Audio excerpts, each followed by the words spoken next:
The year is 1917. The British, French, and Russians are fighting in World War One. The U.S. is about to enter, and suddenly Russia drops out. They withdraw from World War One. They say, we're done. Why? Well, we're going to talk about that today, and it has to do with the Russian Revolution. Okay?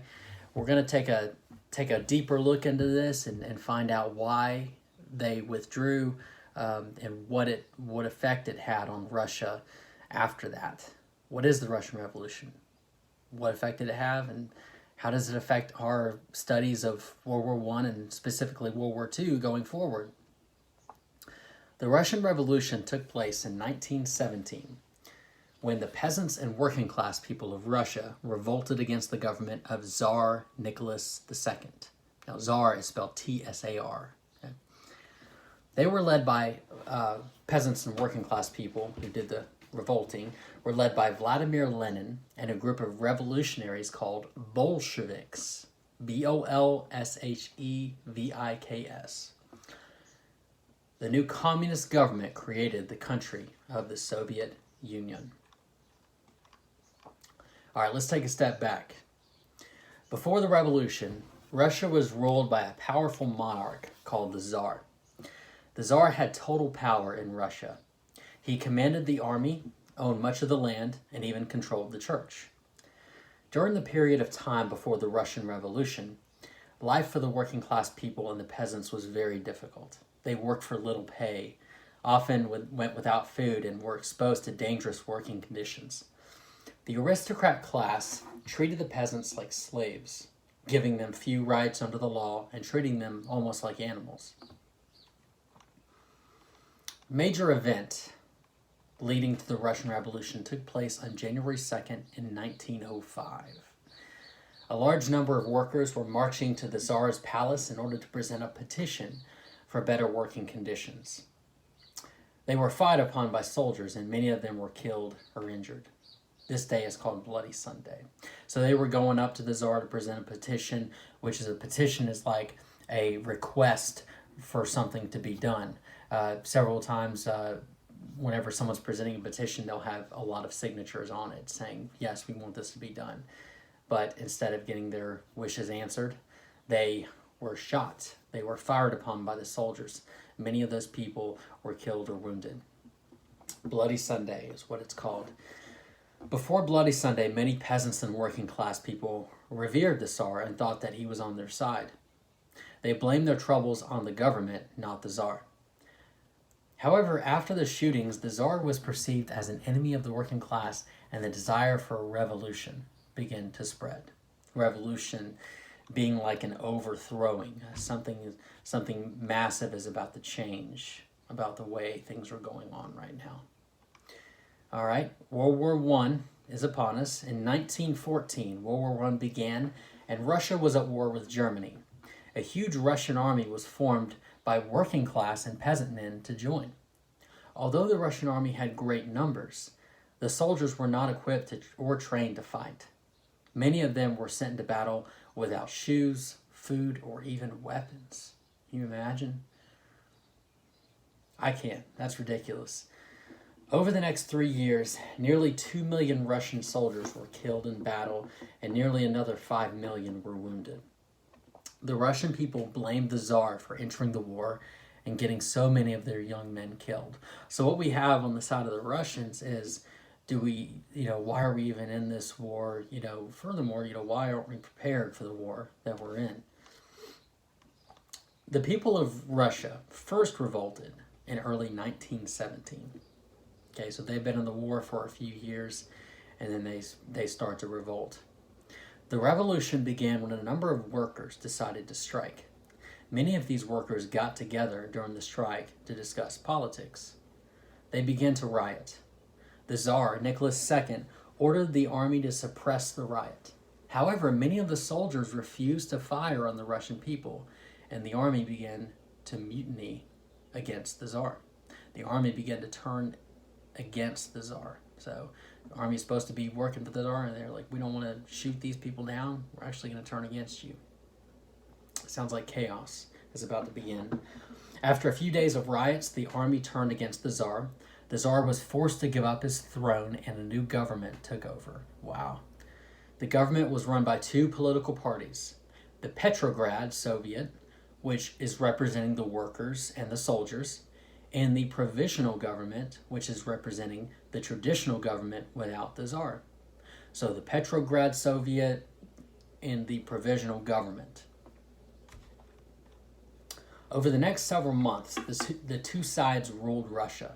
One of the main factions of the Petrograd Soviet was a group called the Bolsheviks. Now, again, the Petrograd Soviet being the workers and the soldiers. So the workers who were living in really poor conditions and the soldiers who turned against the Tsar. They, one of the factions of that group was called the Bolsheviks. Now, they were led by Vladimir Lenin and believed that the new Russian government should be a Marxist or communist government. In October of 1917, Lenin took full control of the government as was now called the Bolshevik Revolution. Russia was now the first communist country in the world. All right, so what is a communist country? What is it exactly? Let's get a brief definition about what it is so that we know going forward whenever we talk specifically in World War II, when we talk about communism and the Bolsheviks and things like that, what it means.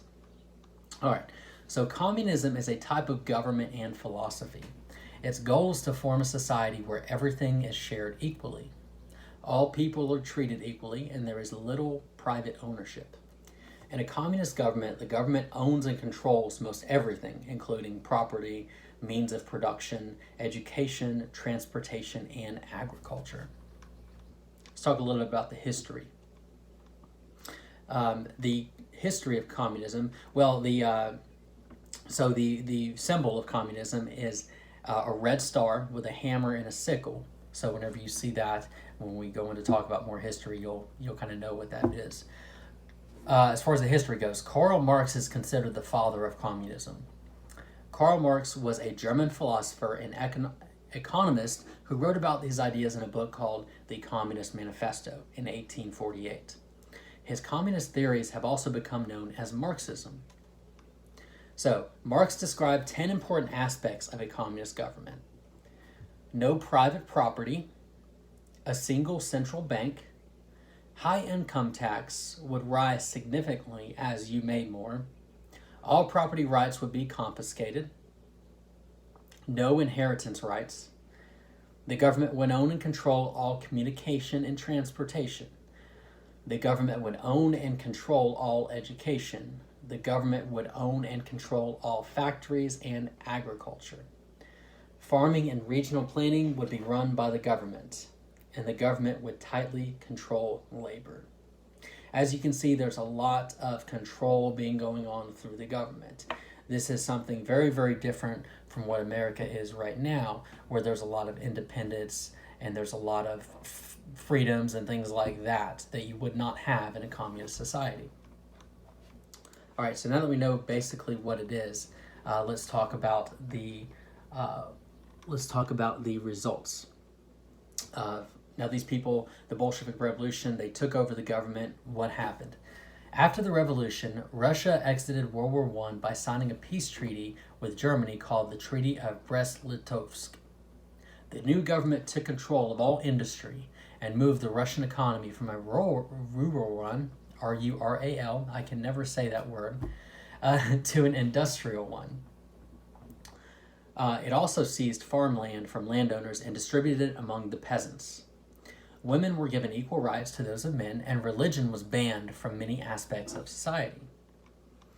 From 1918 to 1920, so basically the 2.5-3 years after they took over in 1917, Russia experienced a civil war between the Bolsheviks, also called the Red Army, and the anti-Bolsheviks, called the White Army. The Bolsheviks won, and the new country was called the USSR, also called the United Soviet Socialist Republic. So I'm sure that you have heard of the USSR before, you've heard of the Soviet Union. This is how it came about. The Bolshevik Revolution sparked a civil war in Russia, and they changed their name to represent what they now believed in, mostly communism.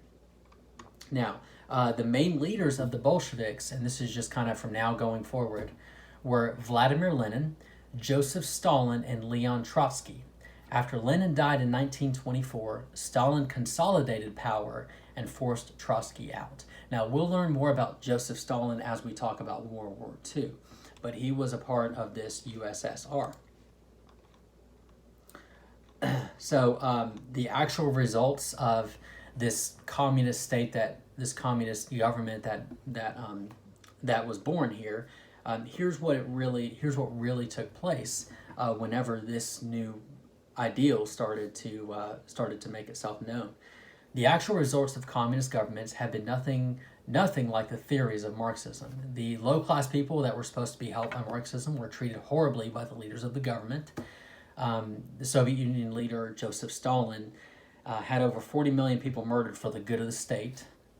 He created labor camps for anyone who disagreed with the government. He even created famines in order to break the will of the people and gain total control.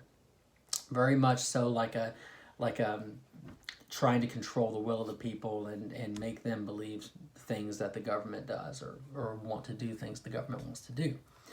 Communist states generally have much less freedom. They prevent the practice of religion, order certain people to work certain jobs, and prevent people from moving around or moving to other countries. People lose all rights to ownership, and government officials become incredibly powerful. So you can see kind of what is forming over in Russia, which is now the USSR, by 1920. And by the time World War II comes around, there's going to be some more of that we're going to talk about how that affects the continent of Europe, how it affects the war in World War II. So I wanted to give you a brief introduction of the Russian Revolution and what really happened, because it has a lot of effect on what's coming up. So again, that took place in 1917, and in 1920 is when they officially became the USSR under Vladimir Lenin. So, all right, well, we will talk to you guys later.